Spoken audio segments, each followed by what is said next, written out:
Καλημέρα παιδιά! Πάμε να δούμε πώς φτιάχνουμε ένα φοίνικα από ζαχαρόπαστα.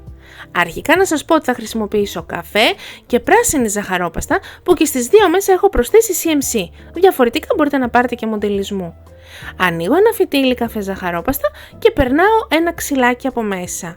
Στη συνέχεια με ένα μαχαίρι κάνω τις ραβδώσεις για να μοιάζει πιο ρεαλιστικό σε κορμό και το αφήνω στην άκρη να σταθεροποιηθεί.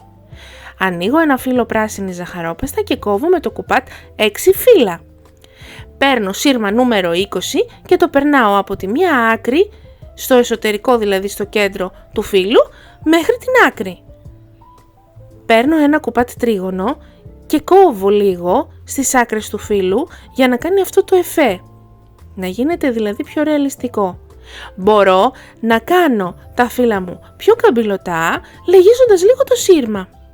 Αφήνω στην άκρη να στεγνώσουν για λίγες ώρες και στη συνέχεια τα παίρνω ένα-ένα, τα βάζω όλα μαζί σαν μπουκέτο και με την ταινία λουλουδιών τυλίγω για να γίνουν στην ουσία σαν ένα.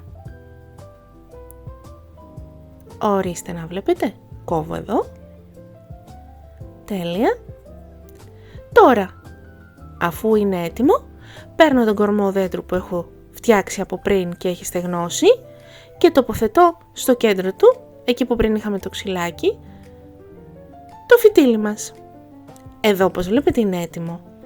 Τελευταία πινελιά. Κάνουμε απλά ένα βάψιμο με ένα πράσινο χρώμα σε σκόνη και βουαλά παιδιά. Πείτε μου αν σας άρεσε.